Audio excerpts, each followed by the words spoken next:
Good morning. It's Friday, April 17th, and this is Senate Health Welfare.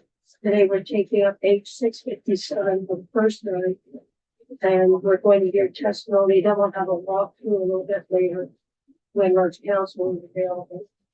So, this is an act relating to various programming requirements for the PCF. And Lauren, I'm really glad you're starting us off and help us out. I know PCF is also in the room and on Zoom, I think, but so if we have any questions of PCF, we fire us. Why don't you go right ahead and introduce yourself? Sure. Thank you. Hi, everyone. My name is Lauren Digby. I'm Deputy Advocate with the Office of the Child, Youth, and Family Advocate. Our office was passed through legislation in 2022 and then got up and running in 2023. We are here to advance the interests of children, youth, and families impacted by DCF, all 6 divisions, but focusing on child protection and juvenile justice. My colleague Matthew Bernstein, the Child, Youth, and Family Advocate, is home with a sick child. Yes, exactly. But we worked very hard on all of this testimony and came out together. So to begin and dive right in and set some time, just so everyone has it, I sent out 2 handouts for you to have. One has a colorful map, and another one is a letter to Governor Scott from the Administration for Children and Families. And I'll reference them throughout testimony. And I just want to start by saying I did not write this bill, but this feels like my bill. And I send many shout outs to House Human Services and to Katie, who works very diligently on this huge omnibus bill. And I sit here with many of my identities, both personal and professional. So I sit here as a former consumer of Reach Up as a child. I sit here as a social worker practicing in Vermont for over 11 years, as a director of youth development or unaccompanied youth programs, and then also as a TCF worker, TCF supervisor, and now deputy advocate. And so when I reviewed the beginning testimony on Wednesday, I really appreciated the frame of what is the problem we're trying to solve, and then also who will these sections help? Who will this law help? So that's how I'm going to frame the testimony. So section 1 is referencing the Reach Up asset limit. I know there'll be further testimony after more specifically about that, but I would just say that I sit here as a child of a single mother who was on Reach Up as she worked her way through college to become a teacher. And the benefits were never enough to cover food or housing. And our basic needs were always subsidized by family members and their crucial support. So the problem we're trying to solve, right, is that we want Vermonters to have a chance to build up savings, to become self-sufficient. We want them to have their own safety net, right? And this is so hard to do on Reach Up benefits. And we also note that there hasn't been a cost of living increase for Reach Up in 5 years. And our systems and Vermonters are still rebuilding after the inflation of COVID. And I think if we also know who we're trying to help, if we understand that 70% of the beneficiaries Reach Up are children, that is really our target population for that part of the legislation. And now I'd like to dive into sections 2 and 3 of Social Security benefits for children in TCF custody. And for that one, we'll reference the handout with the colorful map on it. And so for this section, I sit here as deputy advocate. And the problem that we're trying to solve is that DCF claims the funds of those children in custody who are eligible for federal Social Security benefits. And they use those benefits to offset those children's foster care costs. This means children who have a deceased parent or receive disability pay a portion or all of their foster care costs, while other children who do not receive benefits do not. This practice is not unique. to Vermont. It happens in other jurisdictions across the country, but it's clearly unfair and unjust. And most states are changing their practice.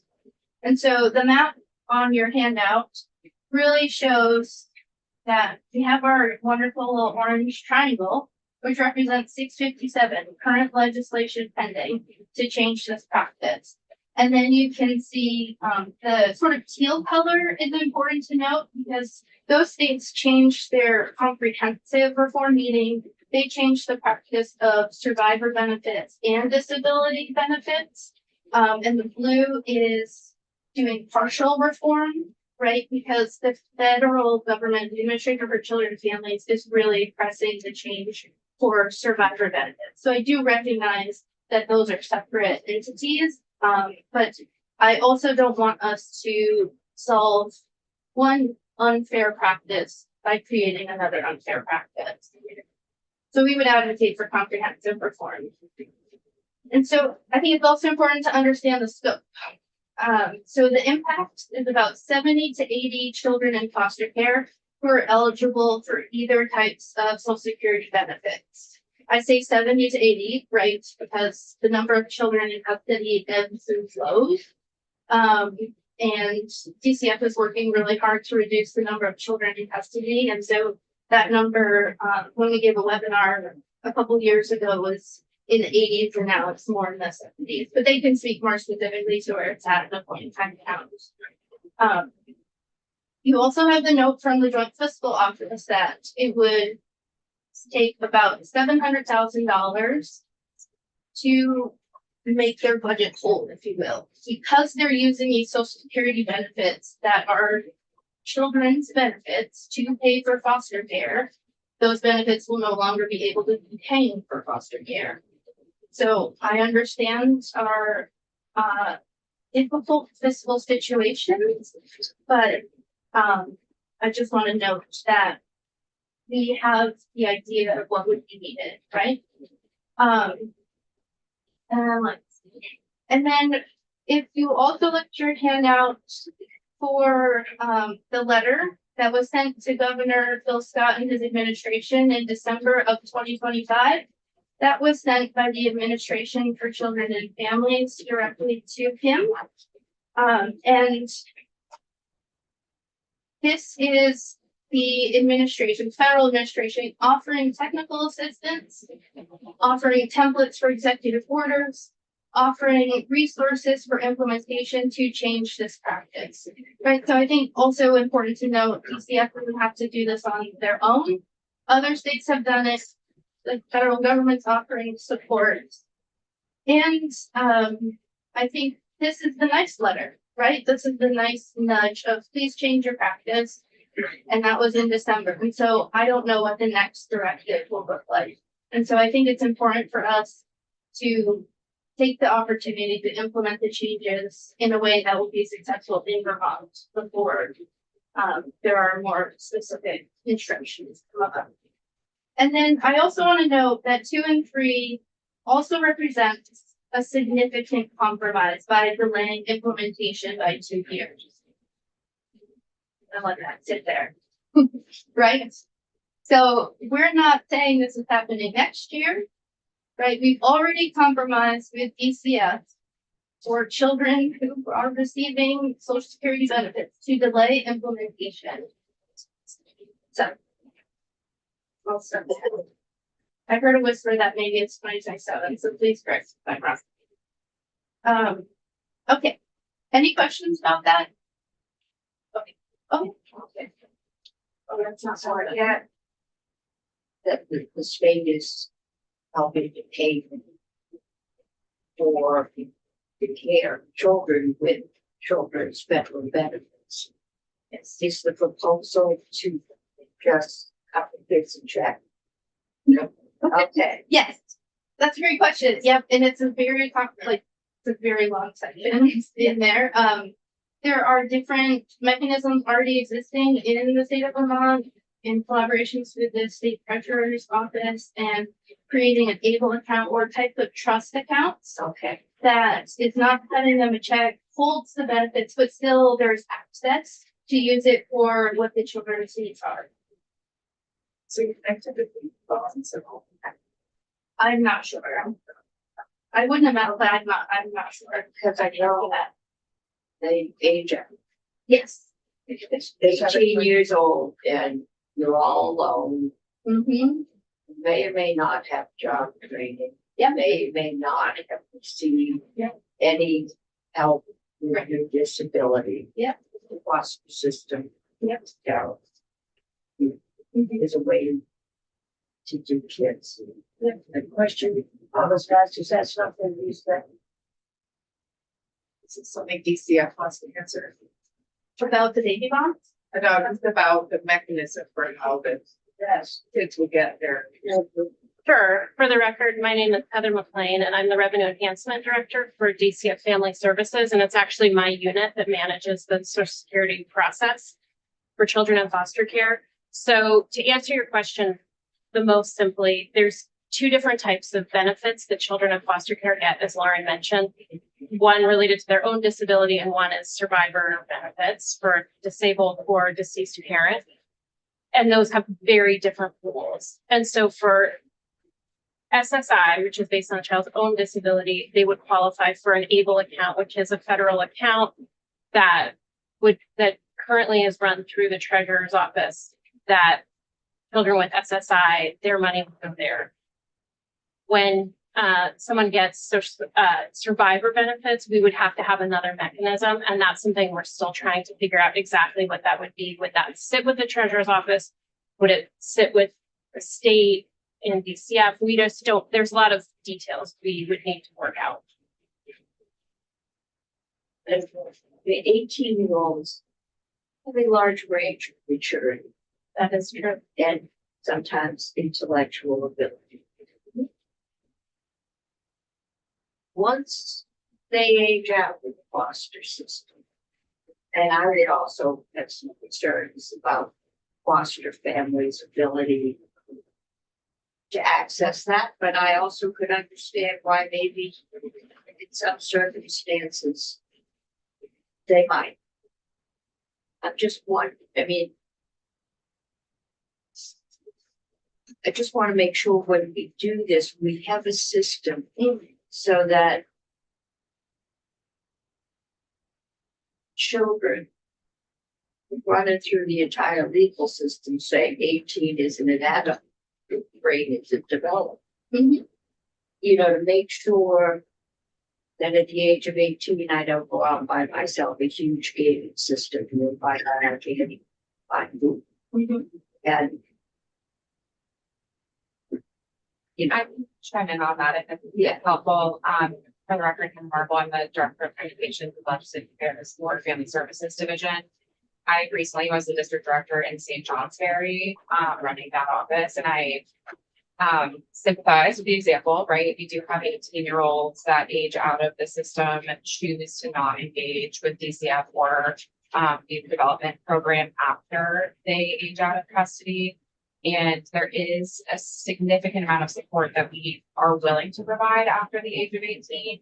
They have to agree. And so we do see, I can throw examples that you guys all day of real-time field examples of the kiddo that goes out and buys a motorcycle. We're all very nervous for that youth. I have also seen some pretty beautiful situations where foster care providers are still, you know, allowing that youth, allowing quote unquote to reside with them. There's funds attached to that. And so it is part of the system where we don't have a whole lot of control. Yeah. In the social work part, and all of us says, please don't go out and buy a motorcycle. And we know that, I'll do furniture, young woman, yeah, So I'm that's gonna good. suggest, yes. Lauren, to next one, do you have your testimony in writing that we can address? That you're going through the bill, very to speak. It's not as long as it seems. No, I would But like it to We'd like to your hear it, right? testimony Yeah. in writing. I'll make it prettier. Good, so I'm gonna suggest that allow Lauren to finish her testimony. Okay. And write down your questions for DCF, that's what this is about, and as we go through. Yep. And we have a number of folks to Yep. like to testify. Great. And I would just respond to say, depending on the disability, some youth are aging into the office of the public guardian, right? To help with that support, if it's a severe, disability requiring that, right? So that is possible. And I also want to note, right, that I appreciate UCF chiming in. I think they're philosophically there, and so we're working on it together. And to your point, when we're working with Amy Hartfeld, who's like the national expert on this change, the next steps are the hardest part. Once we are able to give the children the benefits that are their own, implementation is. Well, go ahead and give your testimony, Okay, because we have 3 or 4 other folks. Yeah. Who I would like to hear from great. before we get to January. You're welcome. All right, so then moving on to sections 4, 5, 6, 7, and 8.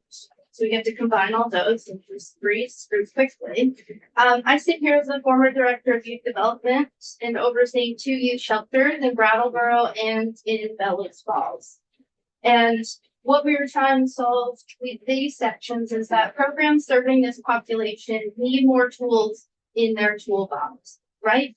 And you'll hear more testimony from a program directly later. But this does not negate the mandated reporting or the responsibilities of DCF to respond to allegations of abuse or neglect of adolescents. Unaccompanied youth need access to their vital records to enter school, access transportation and medical care, obtain employment and housing. I also want to note there's been great discussion too in the House about to certify youth automatically, right? And no, right? The certification is not immediate. It comes after attempts for parental consent. Working with the youth is already well established and you understand what the situation fully. And I also want to say that there are many of these agencies serving this population are governed by Commissioner designated shelters and Federal Youth Services Bureau requirements. So the reporting and connection to law enforcement is also already in process. So I'll refer to other programs to talk more about that. Sections 9, 10, and 11 address the secure transportation of children. And the problem we're trying to solve there is that there are currently adult protections for those experiencing secure transport and no protections for children. So what we're trying to do is really align protections for those experiencing secure transport. If you look at your handouts, still the first page towards the bottom, there's a transportation of children data. I know that was a question on Wednesday to Deputy Commissioner Erica Radke. And we had this discussion about what is really the scope of the number of transportations we're talking about. And so what I think is important to know, I'm sorry that it's so small, that's how I could get it to fit, is that the numbers we're looking at is from 2021 to 2025. So 4 years, a big chunk of time, right? And there were 1,206 secure transports for youth in custody for those years. And it breaks it down by. Why is there such a big jump from 24 to 25? And you don't. I would not, I haven't explored that, so that would be a question for you. Yep.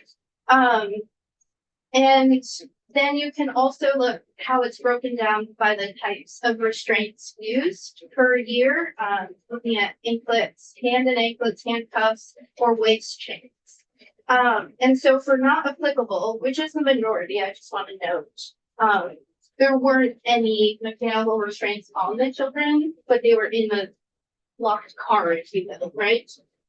So the scope we're really looking at is about 98 to report out on for those years. So I just want that to be considered when we're thinking of the burden of reporting, both on sheriff's office, the state's attorneys, and then also on,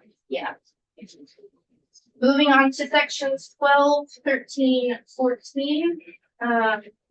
This is non-transport related restraint solution for children in DCF custody, a little bit verbose, but I would say that sections 12, 13 and 14 are some of the most important to our office. And I'm sitting here as a former DCF worker and supervisor of DCF's Residential Licensing and Special Investigations Unit, or RLSI. Within that team, within that unit was a small team that licensed and regulated residential treatment programs in Vermont. And that is where this section is focusing. I was a member of that team when we were responsible for regulating Woodside. And I think it's important to note, it has been 8 years, not 6, 8 years since the Residential Licensing and Special Investigations Unit released 11 reports demonstrating how Vermont law and regulation on restraint and seclusion is significantly inadequate to protect Vermont children from harm. So now is the time. I'd like to note that strip searching of children is allowed under state law in Vermont. It is allowable in DCF regulation. It is allowed in in-state and out-of-state programs. In Vermont specifically, this practice occurs in locked facilities or detention facilities. It can be part of the admissions process, moving from building to building on a campus, or responding to concerns of contraband. I have interviewed children who have been strip searched. I have reviewed videos of strip searches and restraints of naked children. Children and young adults have consistently reported their bodies remember the restraints, the instances of seclusion, and any time adult hands are put on their bodies. It is also important to note the out-of-state implications that DCF identifies as a significant barrier. I recognize it from a business model, but these are Vermont children, and I care more about their experience than the business. And it's so impactful, and it's such an ingrained practice within the system of residential programs that in 2024, the United States Senate Committee on Finance released a report where Houses of Neglect, how taxpayers are funding systemic abuse in youth residential treatment facilities.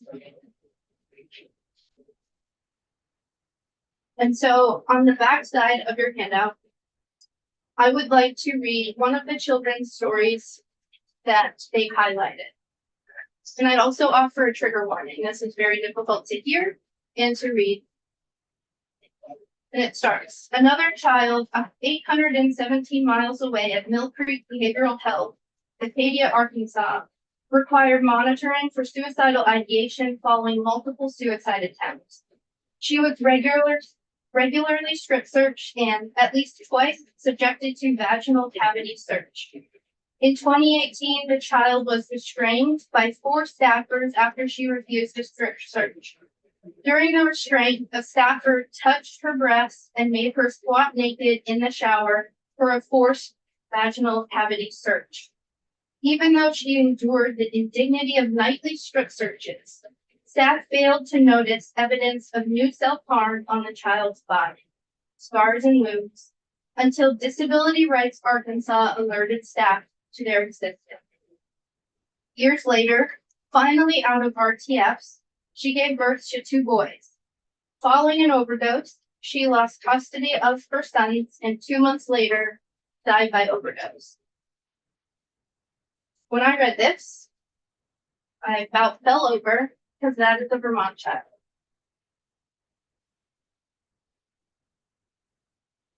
And this story touches the restraint and seclusion portions, but also Social Security. Potentially, if she lost custody of those children and they were in DCF custody, DCF could have taken their survivor benefits.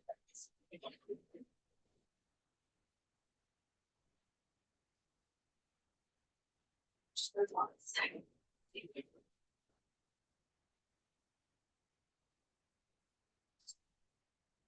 And so the second part, or the final parts of the handout, really reiterate the data that we're seeing in restraint and seclusion that DCF is reporting to our office for our own statute.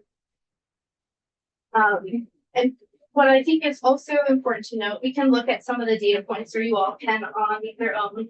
In 2025, there were 461 total instances of restraint and seclusion of children in DCF custody.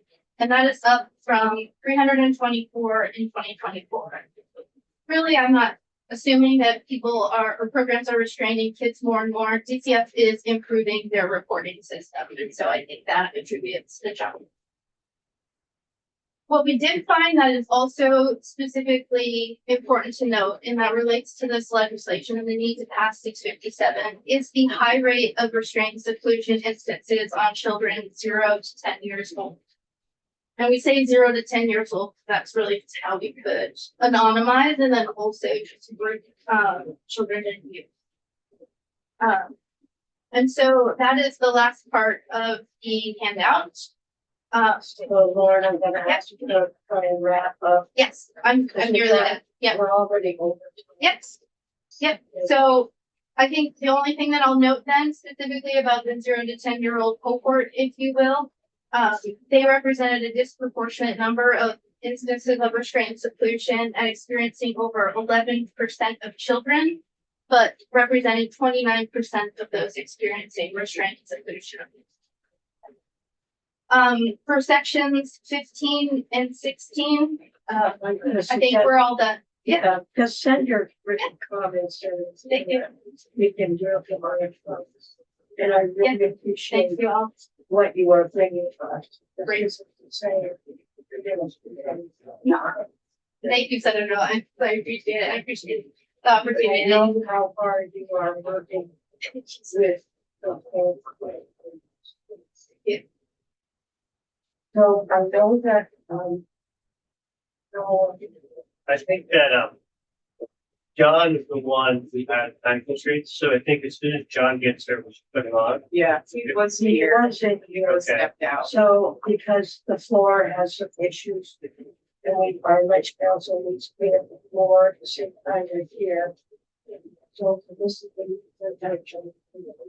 So welcome, and we'll listen, but when John walks through that door, we're happy. Madam Chair, there's been a request for maybe the youth that are online to go first because they have tighter schedule than I have, so I don't know who's online. Tell me. are the youth Yeah. signed up virtually? Yeah, so if it's all right with you changing the schedule and having the youth, No, I'm fine with changing the schedule. Okay. As long as we have this. yeah, I'm happy to Thank you. postpone my Yeah, time no, to thank you. do that. That's We do have time all morning for all the testimony. great. It's not running for this time. That's great. Let's cue them up. My only suggestion is if John comes in, I think we should, narrow John was there, everybody. He sits in that chair. And goes through the. Well, the two sections. Yeah.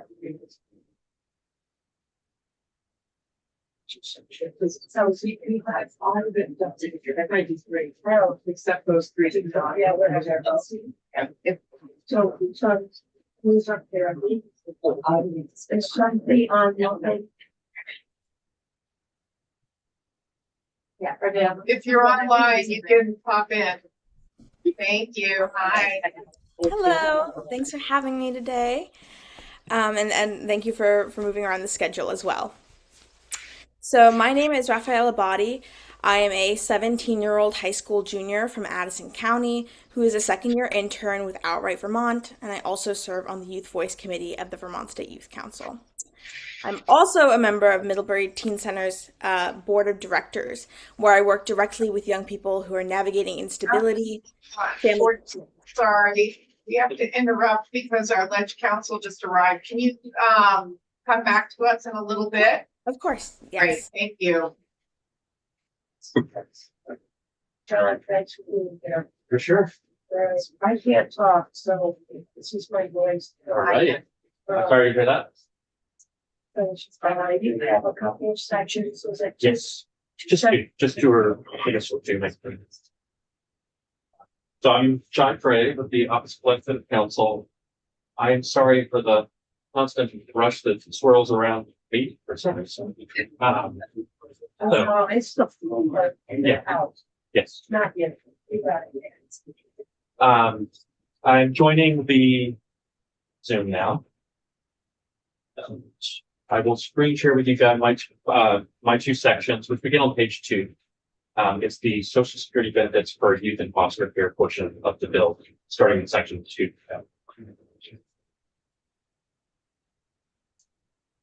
I think you likely already have an intuitive sense of what these sections do. So I can walk through those sections fairly quickly, but just for orientation purposes, to remind you of what these are set up to do. The current practice, as I understand it, is that the Department of Children and Families serves as representative payee for certain youth in their care.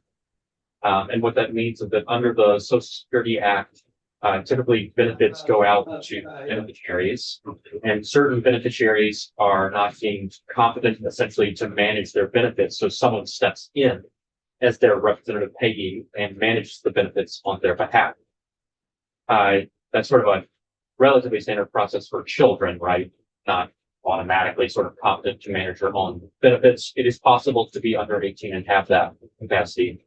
But in certain cases, the Department for Children and Families serves as the representative payee.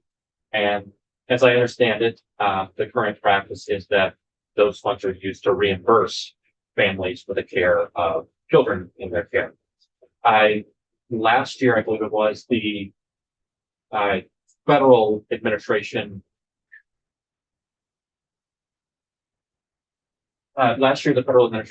sent out a letter essentially asking that states stop using this practice of taking children's benefits and applying them for these purposes, sort of like the internal cost of the running care for these children. And one consequence of this would be that you would expect the benefits to be conserved for the children over time. And so that's the idea behind this bill, try to change that particular practice. So in section 2, we are touching the definition section of the Child Welfare Services chapter of Title 33. And the new pieces that you're going to see, this will make more sense, obviously, as we go through my next section, but qualified able account. This is on page 3, line 7. It's a special kind of tax advantage savings account that's available to folks with who have a disability. So, as you know, the Social Security Act provides benefits under a number of titles, and one of these, some of these are based on income that's been earned over a lifetime, right? So that's your just insurance purposes. But we also have supplemental security income, and those payments that are made under Title 16 of the Social Security Act go on a needs basis to folks who qualify and have a particular disability. So qualified able accounts are these kinds of tax advantage savings accounts that are available to folks who fall into that bucket.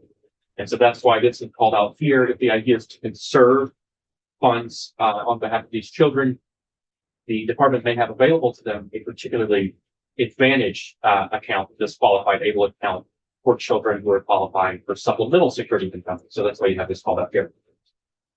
We've already talked about this subdivision 6 representative payee. This is the person that is appointed by the Social Security Administration to manage Social Security benefits for a child.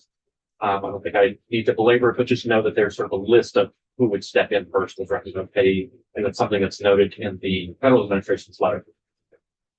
A couple of technical terms here. Because different kinds of benefit under the Social Security Act are treated differently, right? So certain are eligible to fall into this qualified able account.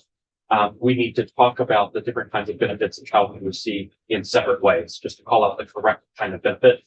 So subdivision 7 is calling out those benefits that would be provided under Title 2 of the Social Security Act. That's your retirement, survivors, or disability insurance benefits. Those are not needs-based determinations. So those are not the sorts of things that a child receiving those would receive that would go to a qualified able account. For instance, they might just be put into a general trust account to be managed on behalf of the child.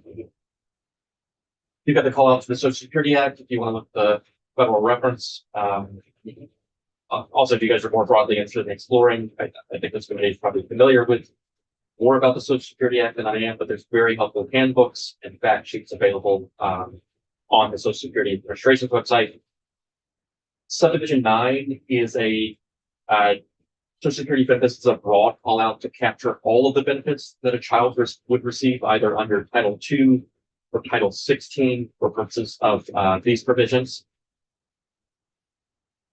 And then on page 4, you see the call out to SSI benefits. These are those supplemental security income benefits. Those are needs-based determination, right? That's someone with a particular disability. And those have, it's important when we get to the managing process, they have there are resource limitations available, as you can imagine, because these are a needs-based determination. And so you can trip a resource limitation if you accrue too much in benefits, essentially. So that's something that is contemplated in section 3, which is the core of the provision here. So on page 4, section 3 is creating a new section in the same chapter to talk about what the department should do in managing those Social Security benefits. So subsection A is the main prohibition that is responding to that directive to stop diverting funds. That's the generic way in which that's called out. You can subscribe or not subscribe to that particular view of what's being done. But this is subsection A is responding to the directive to not use those children's benefits for their current and reasonably foreseeable needs. Those costs would need to be internalized by the department and borne in their budgets, essentially. So subsection A says that the department shall not use any portion of the child's Social Security benefits to offset the state's costs for the child's maintenance. So that's your kind of current and reasonably foreseeable needs, except to maintain the child's eligibility for SSI benefits and to avoid a violation of federal asset or resource limits. So this is what was just foreshadowed, is that because you can trip a resource limitation on the SSI benefits, meaning if you approach a certain threshold, you would no longer be eligible to receive those benefits. This is saying manage the child's benefits in a way that don't hit that wire, so you don't render them ineligible for SSI benefits, but otherwise do not expend those funds for the child, except in very specific ways. Subsection B, this is allowing the child or their provider to make a request to use funds in particular ways. So upon the request of the child's foster care provider, the department, in its capacity as representative payee, may use the child's Social Security benefits, so from either bucket, Title II, Title 16, for the child's unmet needs. That's those that are above the current and reasonably foreseeable needs.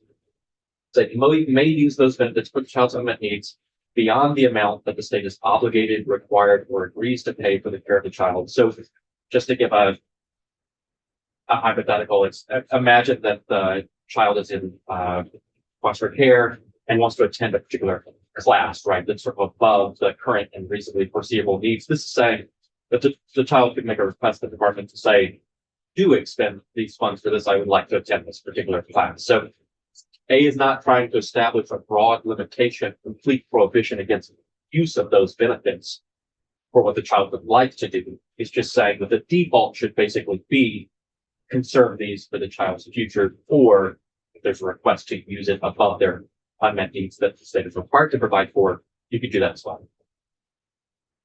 And then subsection C is setting out the kind of management process of those funds. So in its capacity as representative payee for a child, and with the assistance of the state treasurer, because this is going to contemplate the establishment of different kinds of accounts for these children, the department shall, 1, establish a trust account for the child, which shall be a qualified able account for any child receiving SSI benefits. So this is one of the directives that recognizes the distinction between the kinds of benefits that children might receive. It's saying you need to establish an account for this. It's not trying to be prescriptive as to what the accounts would be, except in the instance of a child receiving SSI benefits. There, you need to use a qualified able account, which is sort of most of their account. 2, monitor any federal asset or resource limits for the child's SSI benefits. Again, because that's that needs-based determination, make sure you're not tripping that wire. 3, ensure that the child's best interests are served by using the child's Social Security benefits for the child's unmet needs, what we somewhat talked about in that sub B, requesting the class, or conserving the child's Social Security benefits in a way that avoids violating any federal asset or resource limits that would affect the child's ability to receive SSI benefits. So again, you've already heard the idea, but it's default rule, don't apply these to the child's costs. They should be borne by the department itself, but you can apply to unmet needs above that amount, and you can also concern for the future, just don't trip a resource limitation. Switch a little bit in the directive in subdivision 4, appeal any denied application for SSI benefits submitted on behalf of the child. What this is saying is that not all children come in having met eligibility conditions or having applied for so certain benefits that they might be eligible to receive. This is saying in the instance when there has been an application made for that child, the department would be obligated to appeal that application to try to maximize the benefits that will accrue to the child. And then lastly, provide an annual accounting of the use, application, or conservation of the child's benefits, including any payments made under subsection B. That's those requests for above those unmet needs. And those would go to the child's parent, legal guardian, or counsel, the family division, the Superior Court, and the Office of Child, Youth, and Family Benefit. That is it for my sections. Happy to answer questions. Two questions. So, I look at what the feds have done to the Social Security program. They've rated it for all kinds of things. What protection is there in this bill that if we set the money aside for these children, that somehow the state doesn't tap into those funds for some reason, but intent we will pay them back when in fact the child needs it. So the assurance that's provided here is that they are trust accounts on behalf of the children, meaning that the state is acting in a role as trustee for the children as beneficiary, and they have a fiduciary obligation to use those to meet the best needs of the child. Even beyond that, that is the obligation of the receipt of the benefits as a representative payee in the first instance.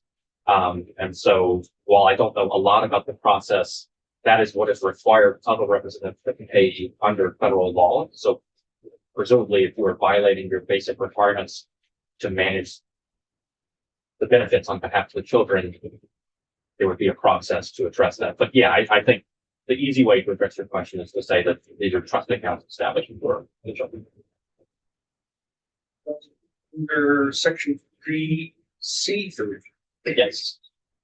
To ensure that the child's best interests are served by using the child's social security benefits for the child's unmet needs or conserving the child's social security benefits in any way that avoids violating the bill. My question is, who gets to determine what is applicable or useful or not? And then are there going to be rules and guidelines set up saying what you can do? Sure. Yeah. So I don't know that I'm best positioned to answer this, but I note that this is a process the department is already doing where it serves as representative payee. Not this particular process envisioned in the bill, but it is currently an obligation of the department to manage funds on behalf of the children, and there are obligations under federal law to provide these for. Sorry, let me screen share. I actually meant to do this earlier. I'm going to pull up. You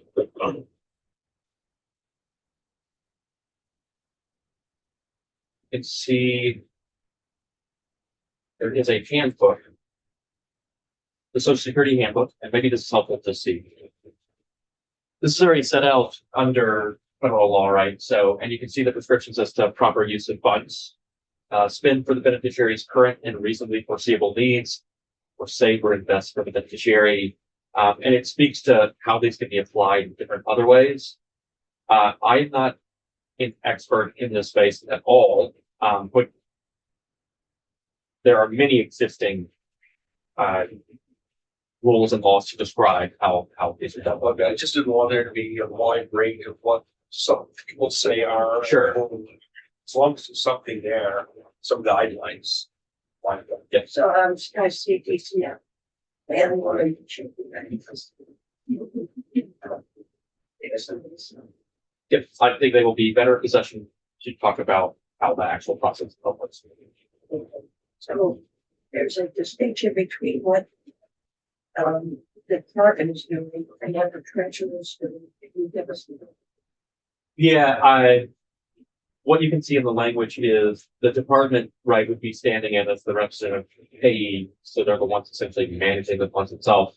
The idea you see in the bill is to stand up accounts for the children. The bill doesn't go into detail as to how this would work. It's sort of the background thinking is that these would be at the treasurer's account, and there would be a process where the treasurer isn't acting in any way as the representative payee, not serving in a large function other than standing up the accounts themselves. The department would maintain the responsibilities in every other way that you see contemplated here. Yes. Yeah, this doesn't lead to any sort of representative payee type roles for the treasurer's office. Other questions, John? Is there a federal mandate that we do this? There was a letter that went out. But there's not a law.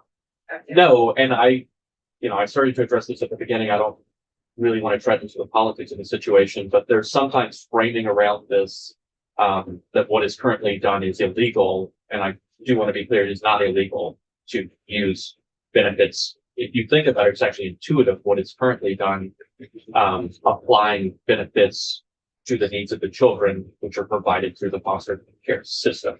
This just increases the resources that would be available to children, but it's not illegal to do what is currently. I've been trying to figure out why this administration is suddenly so concerned about children. That's another area. I mean, food stamps and housing and but this is Social Security, federal money. The state is using Social Security SSI payments to pay for food, shelter, foster care. This, if we do this, then the payment, because arguably the state is the one that takes kids into foster care. State takes kids into foster care, the state's gonna have to pay for the food and the shelter. And at the end, all those federal funds are going to be given to an 18-year-old. May or may not handle the wise. I'm just questioning whether or not that process. So we'll hear from about it. This much of it. Thank you, John. Very much. Are you guys cool if I leave? Oh, miss you. Welcome to my world. Every one of my lawyers and finance people have been chained to the house Very floor. bland. We probably know where to play. The one I could use sound six. I don't know. I know. Yeah. See you guys. Yes, thank you. I know that I understand that I can't stand that. I understand that the unit will not be available after 10, so we'll go right to Raphael.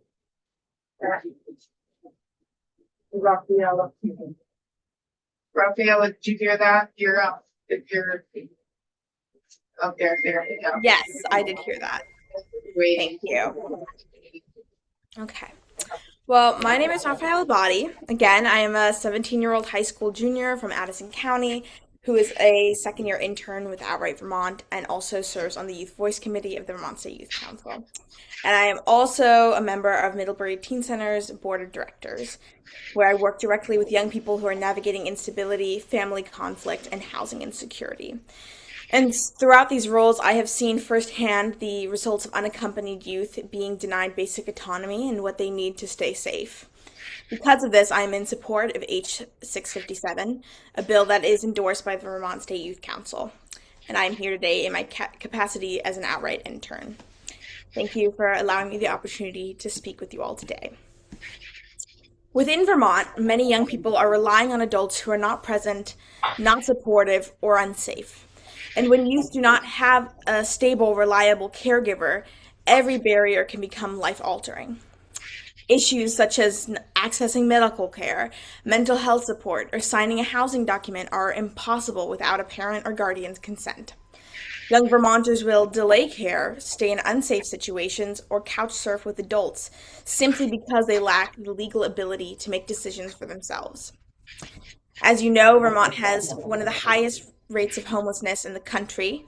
In 2023, 3,295 Vermonters were experiencing homelessness, a number that has tripled since 2019 and increased in 19% in just 1 year. While the lack of housing affects all ages, youth, especially queer and trans youth, are significant and often hidden part of this population. H657 directly addresses this gap by allowing unaccompanied homeless youth to obtain essential services without parental consent. This bill addresses the reality that many Vermont teens are facing. When they are already on their own and facing issues that no teen should have to face alone, our laws should not force young Vermonters to depend on adults who are absent, unsafe, or unwilling to support them. They deserve the dignity of making their own decisions in order to build a life on their own terms. They deserve systems that recognize their reality, not ones that deny them care because an adult from their lives is absent. They deserve the chance to make decisions that protect their well-being, rather than being dependent on people who cannot or will not show up for them. For my work within my community, I can tell you that the difference between stability and crisis often comes down to whether a young person can access help in the moment that they need it. H657 gives them that chance. It gives service providers clarity, and it gives youth the autonomy many are already exercising each day without the legal recognition that keeps them safe. I'm also in support of the amendment allowing unaccompanied youth to obtain a certification without parental or adult consent. These young people are already living independently, therefore requiring consent from an adult who is absent, unsafe, or unwilling to support them is exactly the kind of legal trap that this bill hopes to eliminate. Vermont prides itself on being a state that listens to and protects its young people. Passing H657 is a necessary step towards living up to that value. And I urge you to support this bill and ensure that unaccompanied homeless youth are not left navigating adulthood without the rights that they need to survive it. Thank you for your time and continuous work for the betterment of Vermont. Thank you very much. Okay, and I think we're gonna move right on to Fiona. Is Fiona? Yeah. Yes, thank you very much, committee. I did hear you. Go right ahead, Fiona, introduce yourself to the record. Hi, my name is Fiona Taylor, and I am here today as a part of Outright Vermont as a GSA member, Gay Straight Alliance, or Gender and Sexuality member. And I am a member of the committee of Otter Valley Youth School, and I hope to speak on Bill H657 on the side of urging this committee to pass said bill and to share the experience of those around me and support the testimony heard by the voices of Vermont children to fund the goals of the bill so they can be supported in these trials.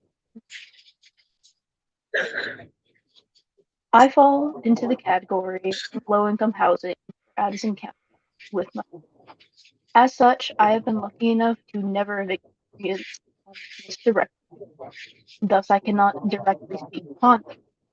However, I have seen the effects of what a lack of housing, of stable housing does to her. Because of this, I would like to experience the people in my life who have dealt with this first, that this bill would benefit. Fiona, we're having a hard time hearing you. Wondering if either shut off your video or just can you turn up the volume? Get closer to the mic. Yeah, try the mic. Yeah, I'm so sorry. My computer was having some troubles earlier. Okay, Can you hear me all right now? a little better. All right. Go ahead. As said, I would like to share the experience of those who have directly been impacted by the things this bill hopes to change. A good friend of mine was kind enough to share his experience with me and told me a story of how, in his childhood, his family on occasion couldn't afford to pay their rent, and this led them to often having to move into with his aunt while they were unhoused. He mentioned to me that he was among the very lucky group and had support when they were housed and gave that support to those who were struggling. Another example of a similar experience is that of my very own mother. I remember hearing my mother talk of these stories to me and my sibling about her childhood, and she would recount that her and her family lived in an apple orchard without any real form of housing. And if I'm not mistaken, she said they lived in an RV. And she has a plethora of stories just like this because of how her family unfortunately had to live. She was also lucky enough to have a great system of support of family throughout the New England area, and this caused her to move around a lot. But she also simply didn't have the life that many normal children have. And the presence of this bill would have helped to aid both families in the event that they did not have that support around them. I can comfortably say, as a result, that no child should ever have to go through something like this to begin with. But when it does unfortunately happen, there should be far better support for youth, such as mentioned in Section 4.3 VSA and 44908 Assembly provided accompanied youth part of the bill. Unaccompanied youth part of the bill. It is the intent of the General Assembly to provide an unaccompanied youth with the resources necessary to obtain services and benefits that an unaccompanied youth's peers can attain without the consent of a parent or guardian. I am extremely lucky to have had a childhood where, unlike my mother and friend, I didn't have to worry about housing or where I might sleep or eat the next day. With the experience I have recounted today, I strongly urge the Health and Welfare Committee to pass the bill H657 so that no youth will have to shoulder the burden of this and being unhoused without any form of support. Thank you again very much for your time today, and I'm sorry for any technical interferences that may have made my testimony odd. All right, thank you, Fiona. And please send your testimony in to us. To send it to Calista electronically, so we have it on record. All right, thank you. Thank you. Okay, so thank you.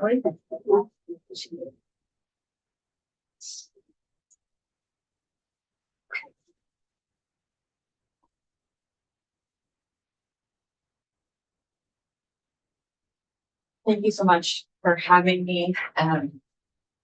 For the record, my name is Kate Bailey. I'm the Senior Policy Advocate at Voices for Vermont's Children. In the interest of time, I passed out some handouts with some more information that I won't be able to get to today.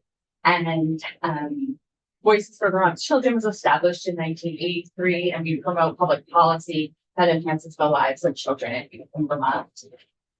We broadly support H657, and we encourage you to pass the bill in its entirety. My testimony is focused specifically on Section 1, the eliminating of the asset limit for reach out. I do feel compelled, after hearing our youth advocates speak, to remind the committee that there are important opportunities in this bill to prevent harm, to prevent trauma, to grant rights and resources to young people.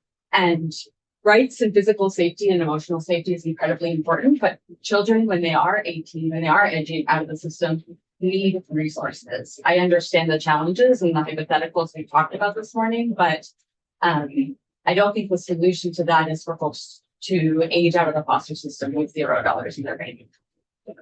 So with that, I will go to my 5-minute explainer of the Reach Up program and why we should eliminate the asset limit for Reach Up. So who does Reach Up serve? Reach Up, or the nationally called TANF Cash Assistance, serves very low-income families.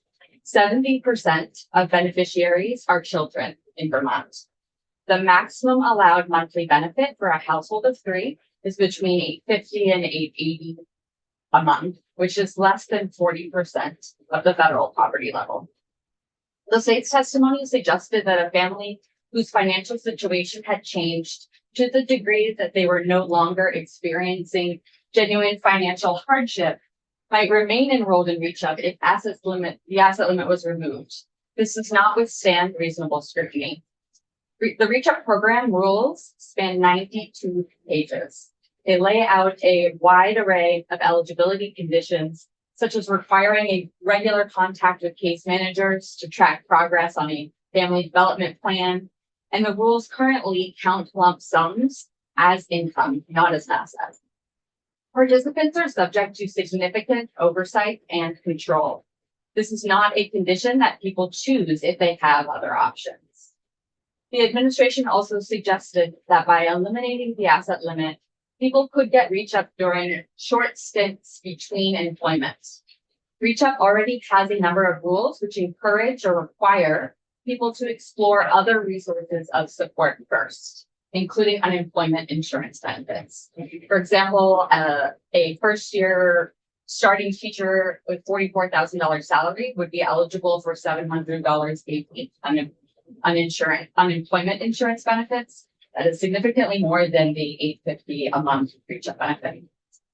Nationally, data from the Administration for Families and Children at the U.S. Department of Health and Human Services in 2020 found that only 11% of families had any cash resources in the TANF program. The average cash amount on hand for these families is $329. This policy change may impact just a small number of families, but it will help those families navigate towards sustainable economic security and prevent disruption of basic needs like food and housing that kids count on. So why make this change? I heard someone say, what's the problem we're trying to solve? Research from the National Center of Children in Poverty shows that states' policies for cash assistance can have important protective effects on outcomes related to child well-being. Policies that expand access to cash assistance are associated with decreases in the foster care system and decreases in child abuse and neglect. The data tells us that eliminating the asset limit is fiscally responsible for families and for state governments by streamlining an overly complicated eligibility process with complex rules to follow. In Virginia, they found that the state spent approximately $127,000 more on benefits after eliminating their asset limit, but they had an estimated cost savings of approximately $323,000 in cost savings and administrative staff time, resulting in a net savings of $195,000. States that have eliminated asset limits have found that the resulting administrative cost savings significantly outweighs any increase in the number of families receiving benefits. Asset limits penalize savings. They force families to spend down modest assets in order to qualify for essential benefits during periods of income instability. By discouraging savings, asset limits ensure that families remain one emergency away from deepening poverty, defeating the purpose of a program designed to promote economic mobility. Specifically, the asset limit creates obstacles to secure reliable transportation, and transportation was identified as the top barrier preventing workforce entry and economic mobility in the 2025 Reach Up evaluation report. Other highlighted financial barriers are housing and education and job training, which building assets would help alleviate. Vermont has eliminated asset limits for other safety net programs, including 3 Squares Vermont, Medicaid programs, and fuel assistance. To cut unnecessary administrative costs and support asset building, a proven strategy to advance economic mobility. Voices appreciates that H57 will align Reach Up with this same standard. It's also worth noting, again, as Lauren noted, that those benefits programs automatically adjust for cost of living. The Reach Up program does not. So how much would this cost? According to previous JFO analysis in 2017, the policy change would have little or no impact on the state budget. The asset limit was increased from 2,000 to 9,000 in 2017, and the fiscal note at that time stated that DCF, there would be a negligible budget impact between lifting the limit and eliminating it altogether. The decision to settle on a $9,000 asset limit at that time was ideological, not fiscal. The JFO now estimates it would cost as much as $140,000 fiscal year 27. Considering the federal attacks on anti-poverty initiatives, the current House budget already cuts the Reach Up program by $3.4 million in fiscal year 27. Passing this legislation is the least we can do for families and youth economic security. The asset test incurs unnecessary administrative costs to state agencies that administer Reach Up. The JFO analysis does not include the potential savings of this program. There are 9 states that have eliminated the asset limit for their TANF programs: Alabama, Colorado, Hawaii, Illinois, Louisiana, Maryland, Massachusetts, and Ohio. Another 14 states have higher limits or broader ranges of exemptions to the asset limit. Ohio was the first state to eliminate their TANF limit, the asset limit, in 1997. Since then, there's been no measurable increase in the number of families receiving assistance with this change. So from a cost perspective, raising the asset limit is less desirable than eliminating the asset limit altogether. There would still be administrative costs involved with the individualized eligibility determinations and verifications. There would still be a harmful stigma on savings among Reach Up benefits. This legislation offers a small change that could make a huge difference in those rare cases where the asset limit comes into play, and improves the long-term prospects for economic mobility for the 6,000 most disadvantaged Vermont children on this program. Thanks for your consideration. Thank you. Can you send your testimony? I will, yes. Thank you so much. Thank you for the handouts. So worst case scenario, it sounds like JFO's saying $140,000. You also said that they eliminate the asset tests and other programs. Yeah. Did you see savings in those other programs? I don't have the other programs data in front of me. And it's quite complicated because asset limits are only one part of complicated. So I would rather be conservative than say it's going to cost $140,000. Just for, it may save some, but I don't know if it's easily home. So yeah, I don't have a problem with this stuff. Thank you. Yeah. Mr. Chair, can I go? Because Yes, you I may. have to go to Ways and Means. Yes, you may. Very space. She's not here. My apologies. Christina Brown is up there. Christina, can you please be patient? Thank you. I'll try to be quick, Oh, just because thorough. I'm getting called away to the. Oh, no. Let me get this in here. Well, do you all have the fiscal note? Do I need to put it up? Oh, I do. Let me see what we got. It's on the webpage. Okay. Oh, yeah, sorry, I wasn't. Oh, that's good. Yeah, that. Okay.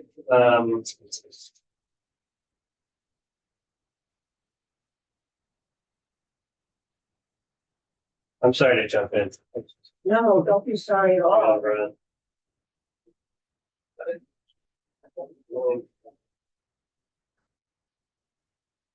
So there's the 1-4.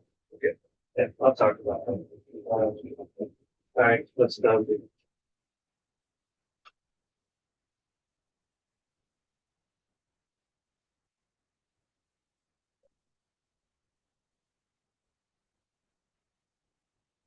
A lot of people. You can't see them all, but they're all there.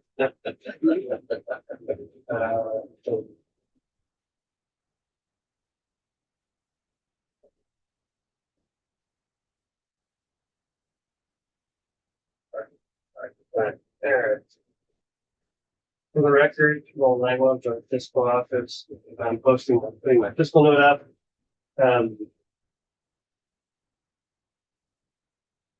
Kate stole my thunder. So section one would, it's elimination of the asset test. So that estimate, 140,000, is based on information that was provided to me by DCF. And essentially, we don't know how many people would become eligible under this new rule, but they provided me with what happened in fiscal year 25. And at that time, there were 18 cases where people were denied because their income was over the resource limit. So if you take the average cost per month of 646, you multiply it by 18. I use that as a proxy to kind of get a sense of, like, assuming that the amount of cases that were denied because of eligibility, and that's where I got the 140. You know, it could be more, it could be less. So that's just the impact. And again, that's the estimated. Anyway, we would know because we passed this, then they would obviously have to, they would have having experience going forward. So that number, like I said, it could be higher, it could be lower, but that's the impact of using 25 as a proxy, how much more the program could cost if you eliminate the asset limit. The second piece of section 3, the Social Security benefit for youth and foster care.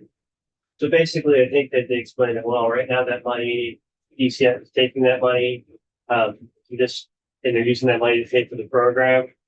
It would be a source of, I would say, a revenue cut, but they would have when I first talked to them, they said it was 700,000. The last estimate I heard would be 812,000. So it's just a reduction in money to pay for the program for them. So you just have to backfill that somehow because they're using that money to pay for the program. So that's a reduction of their revenue for how they pay for the program. And to the point, that's what they're trying to do. They're trying to get that money back. Yes. So that one, however, would be a fiscal year 28 impact. Actually, if you go to the diagram, simple. This is sort of like this. Most of the bill is staggered between 2 years. So the 140,000 would take effect in fiscal year 27. The Social Security benefit would take effect in fiscal year 28. So in essence, that gives the department time to build this into their budget when they present. And then the other stuff is relatively nominal, like reduction of fees, motorcycle fees. That stuff is nominal. We don't know how much it would be, but it's not gonna. The impact would be de minimis on some of the loss and nothing. Then there's a working group. Again, we use the word de minimis.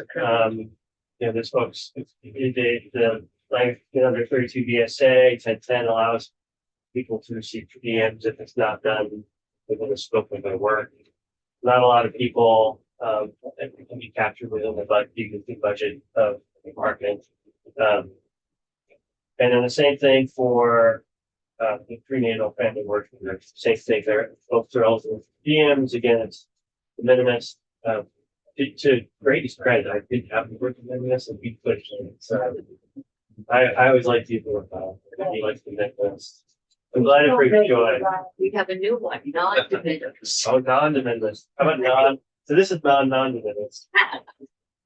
And then finally, I just add other considerations. There could be additional administrative costs that are associated with the bill that have not already been identified. So that is the high level. Just a quick question on section 3. For That was calculated based on what year?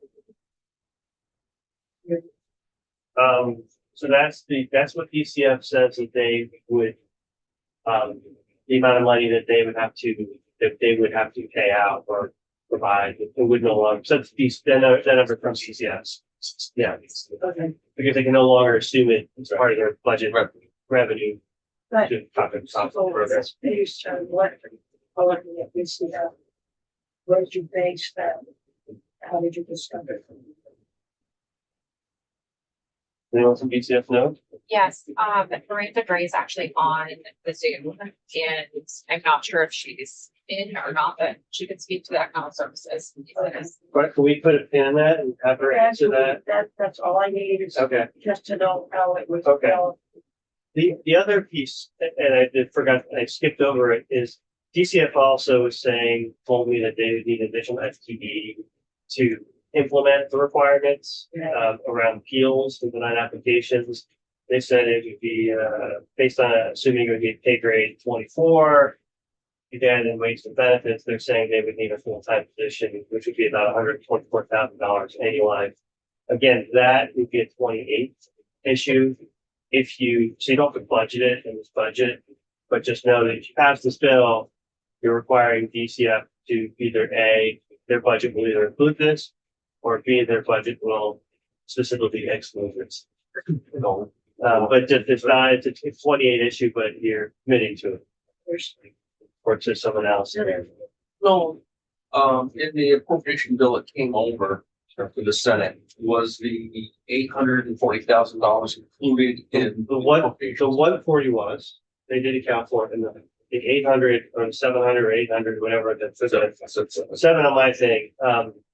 That's 28 issue, so it wouldn't be in this year's budget. But 140, the House did account for it in their budget.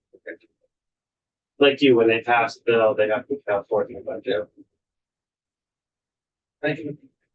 Questions?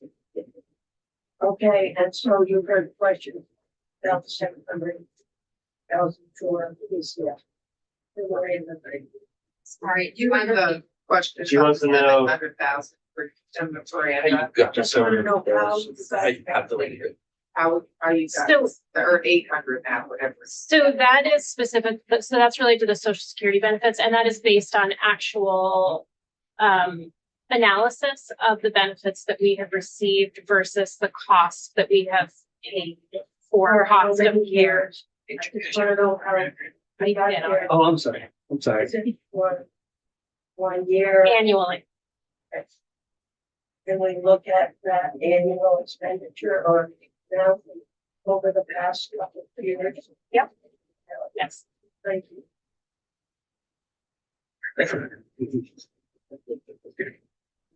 All right. Stuff. Yeah, no, thank you. All right, now, we already heard from John Dray. So we have Jubilee and then Dan, representatives. Do they want to be together? You want to be together or? Yeah. Yeah, cover and, you start. Yeah. Representative McGill and Representative Noyes. Sorry, my damn, I can't do that. Just follow. Definitely. We'll connect more with you on site. Yeah. It's wonderful to have you. Thank you. You're welcome. Welcome. Good morning. Thank you. Glad we made it in. So I know you've already started taking testimony, but I can give you some background first.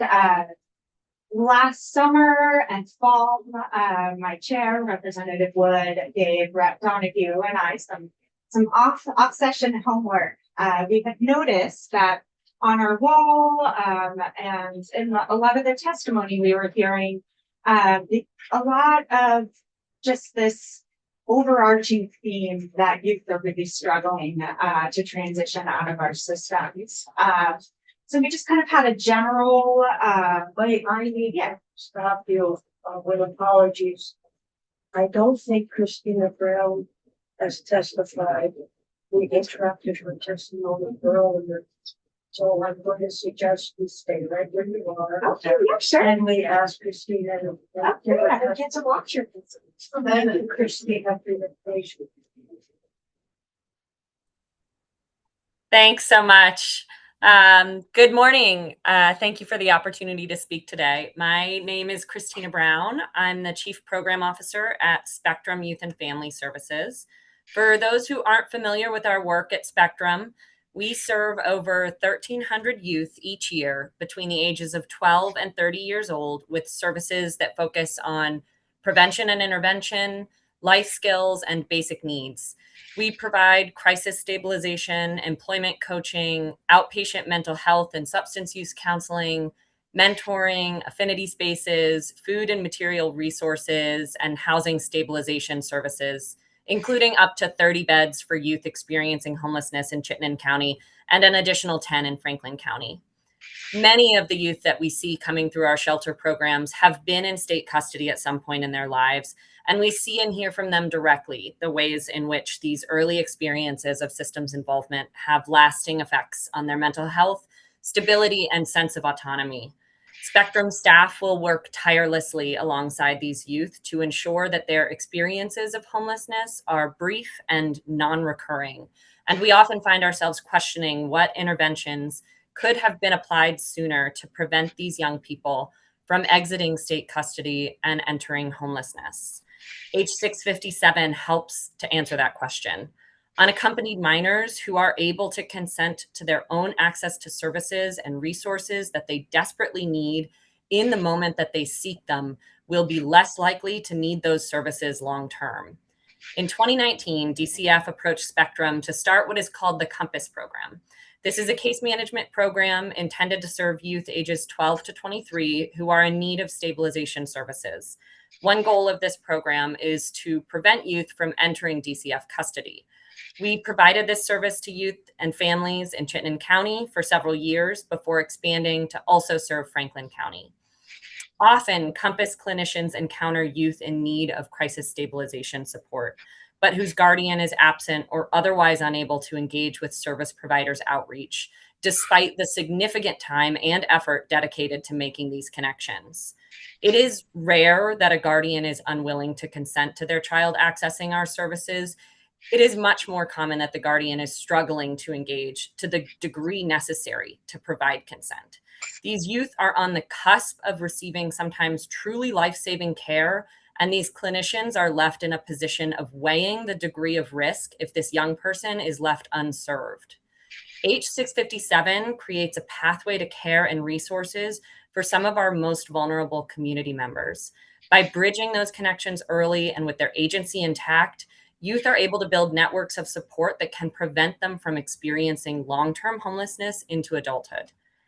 Beyond increasing access to critical supportive services and necessary documentation, H657 sections 2 and 3 outline another critical and long overdue prevention measure to ensure that youth in foster care are given access to their own Social Security benefits. At Spectrum, we have piloted a program to provide temporary financial support to youth, specifically reaching youth who are experiencing homelessness and are at the greatest risk of long-term instability. The program is called Direct Cash Transfers.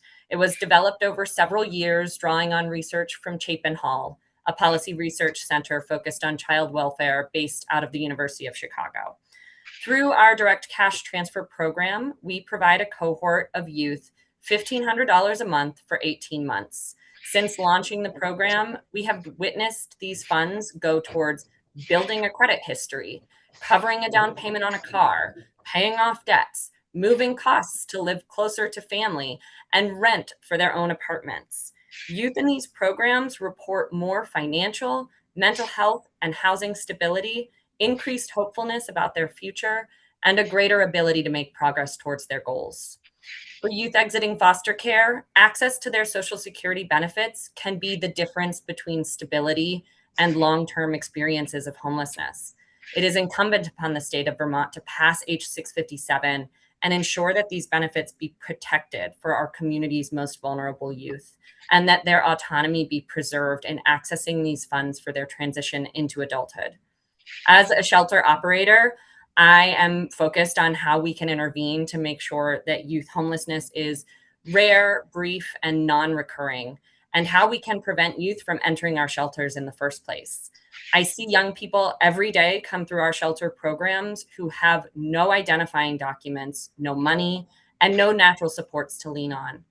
I look at H657 and I see an opportunity to resource these young people early with the autonomy to access the care and support that they need when they need it, and the financial safety net that they are owed for a stable transition into adulthood. Thank you for your time and consideration. Thank you, Christina. Appreciate that. I've spoken with Mark Redmond before about the direct cash transfers, and they do seem to be successful. So thanks for bringing that up. Absolutely. Yes. The direct cash transfer program has been incredibly impactful for the youth who have participated. Awesome. Great. Does anyone have any questions for Christina? Okay, thank you so much. Have a good weekend. We will pivot back to our representatives, Noise and Hill. You were interested. Yeah, oh no, that was a wonderful interruption. Yeah, so we started thinking, we took a look at the bills that were already on our walls. Some that were in other committees that were related, and discarded some, and kind of created this one big bill where we became the DCF omnibus bill. Is what we've taken to calling it, and it's really aimed at reducing trauma. I don't think we're ever gonna completely be able to eliminate, at least not anytime soon, the trauma that this group of youth experiencing, but we can reduce it, and we can give them tools to thrive.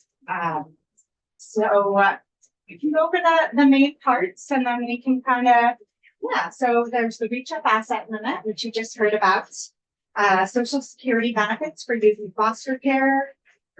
We've got the section on unaccompanied youth, then mechanical restraints and transportation, restraints inclusion standards for children in DCF custody. And then there's a report, which I can or a process that we're hoping to work, federal money we're hoping to tap into that's available. That would provide extended supports for children and exiting state care. And then there's the working group. So we can start with the reach up asset limit. This is, that's a really great explanation of it, but I'm happy to chat more about that if you all have any questions. Why don't we go through everything we each have to say? Okay. And then we can have the questions. Because we have heard some testimony, if you have something additional before sort of verifying. Yeah, I mean, know you've done a lot of field trials. yeah. So the reach up as a program is something that I spent a lot of time thinking about. And we have really, over this last biennium, have really struggled to find a way that we can strengthen this program and its impact on the families who need to use it. As you know, I was someone who was on Reach Up when I was a young single mom, and it allowed me to stabilize. It gave me space to figure out a path, to do all of the things to ensure my daughter and I were healthy and meeting our needs.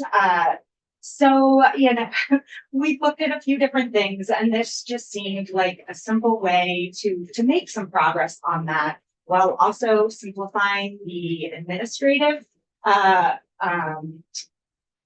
tasks related to it. We've already eliminated the asset limit and things like squares and the fuel assistance. So this is just kind of bringing us in line with our other economic service programs. That is very helpful. Thank you. Yeah. And I actually worked on section 2 of the bill, which is social security benefits, and 3. Yes, sorry. Thank you. So back For the when, record, Representative Buick, you are pardon me, for the record. Oh, for the record, Dan Noyes, representative for Woket, Hyde Park, Johnson, and Belvedere. And Thank for the record, I didn't say that. I'm Jubilee Hill, and I represent Bridgeport, Middlebury, and Cambridge. Great. So actually this situation came up to me back when we were working on the Office of the Child Advocate, when I was first starting on that legislation. I had heard about youth in the custody of the state, who were receiving or eligible for Social Security benefits didn't receive it. Kind of had my focus on a bunch of other things at that time. And then when we moved into really looking at baby bonds, as Christina was talking about, we went into Spectrum and were meeting with some of the youth there. And one young woman who grew up in foster care and then entered this program at Spectrum where it's kind of like a UBI, based universal basic income. And she spoke about her experience and what she did with the money. And she was talking about buying shoes and a mattress. Like she was talking about never having had her own mattress. And it really resonated. It really touched me. I was like, well, I grew up, I'm never worried about where my mattress was coming from or anything. And thought, here's this young woman who's exiting foster care, has access to these funds, basically do whatever she wanted with them. And she was really focusing on basic needs, like, as you heard, people getting an apartment, getting a car so that they could get around and have mobility, or putting a down payment on an apartment. And I look to this in many ways as a way to help these young people that are exiting foster care, that are eligible for these benefits, to be able to have some of that initial funding to get started. And I know there's I've talked to the Vermont Bankers Association about, hey, could we provide some financial literacy through the banks or programs so that when youth are, 14, 15 years old,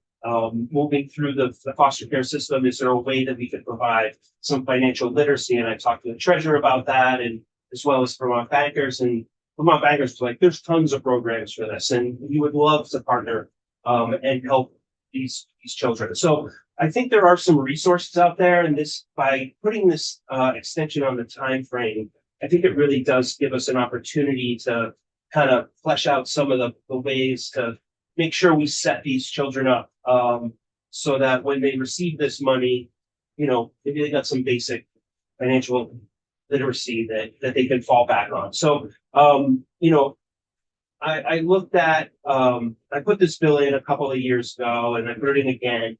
I was glad to see it included in here. So I hope that we consider moving forward with this. And I know there was some discussion around when Nolan was talking about what was it called? Like if they're denied their benefits. So we apply, he comes into custody, whatever their parental situation is, they are determined to be eligible. And if they're denied, I'm not asking that the department launch like a legal thing to Social Security. We actually heard from the Defender General, what's his name?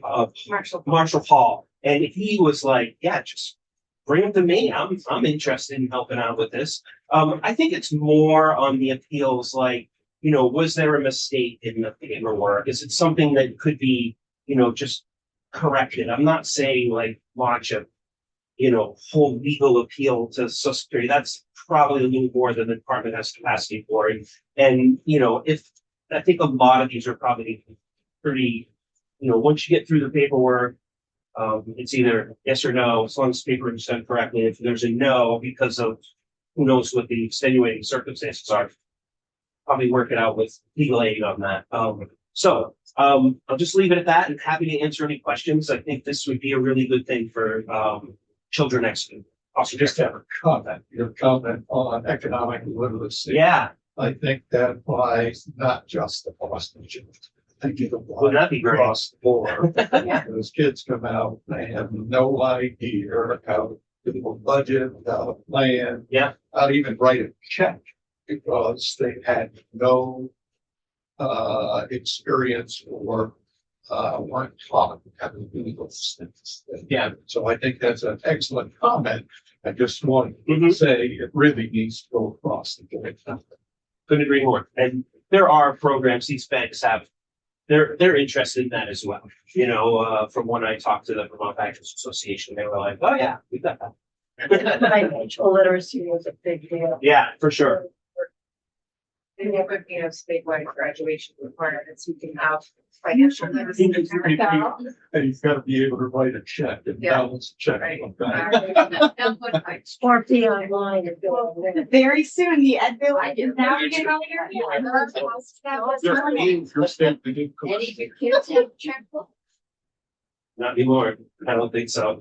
It's all online. Yeah, everything's online. Especially swipe. So.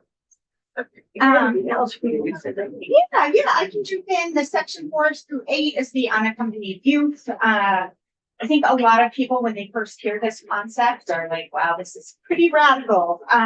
This is something that already exists in 35 other states. It is Vermont playing catch up, specifically the medical component, the kind of housing and shelter services that is newer, but still ramping up. There's over 15 states that have that kind of component with pending legislation, just like this, and a number of states. So this is not a new concept. It's in red states, blue states, and it's because it's what? 35. And I can send you a really helpful resource so you can take a look at it. I was gonna say, do you have any of your testimony? Yes, and I will, yeah, our floor speech and. Yeah, that's what I have with your speech. We can share that with you. I will share, I'm gonna share a photo with you. To be fair, it's a 12-year-old, been cropped to hide their face and protect their identity in wage shackles. And I will send you the link to when we presented this on the floor, so you can hear Representative Donahue tell that story and its significance in this bill. The unaccompanied youth, going back to that, I think a lot of people assume this is like a first step. They're, in our state statutes and the federal statute that funds these people who would be doing this, they are required to be reaching out and trying to obtain consent. Unfortunately, a lot of the current federal funding, if they can't get that consent, they have to walk away. So they see a youth who is struggling and in crisis. They have resources that they could, help the youth, and we bind their hands. It's a small population. It is slowly rising. We're seeing that, the only way we can really currently track it is those who are still attending school. But this population is also the most likely to drop out of school. How can you go up under unaccompanied youth ages 16 or 17? Yes. So I'll send you the link. I mean, there is a broad range of where folks started. There's some states that start as low as 12. There's like some states that allow you to self-certify. So when I was putting this bill together, I really wanted to use a conservative approach. This is a new thing in Vermont. We do know there are unaccompanied youth under 16. That's what. If you have time, I don't know, I haven't looked at your agenda for next week. No time. You're talking next week. Yeah, I will send you some testimony from Bennington. The situation there is so dire that they have an unaccompanied youth task force. They have 20-something unaccompanied youth currently, some as young as 12. So this is a situation, and it's growing. And we see the larger populations where there's not currently a youth services provider. So we have our amazing district homelessness liaisons, but they're limited in what they can do. We heard a lot, dental issues is a huge problem for youth in school. Yeah, just imagine you're already struggling, you're without your family, and you've got cavities, and you're still showing up, and you're trying to engage, and you're trying to learn. And you have no way of resolving that until it becomes a medical emergency, and then they can assist you. So, it's a really important path we could take in Vermont. I was an unaccompanied youth myself, and I cried when I first read this bill because it would have changed my life. So I hope you will give it its due consideration. Thank you both. I know that you have each worked extremely hard on this. I know Representative Noyes that had it. Thank you. And I know you also have, especially for your own lived experience, so appreciate what you're bringing to this. Very much. So we'll follow up with a whole bunch of information and just let us know if it would be helpful to hear more. Because we don't need, we're limited in our time. Yeah. Oh, absolutely. So any information you can send, we will post it with the bill, and that will be helpful. Yeah. Thank you. Thanks so much. Great. Thank you. Have a great day. Happy Friday. You know, and so DCF, we're going to look to you to respond to the questions that people want. Yeah, sorry, we would love to see if Tyler Allen would join, just to speak to some of the information that's been shared about the high-end system of care. And then if we are able, I know you guys are limited on time today, if we are able to come back next week, we'd be happy to formally testify. Somebody else here. There's Tyler, yep.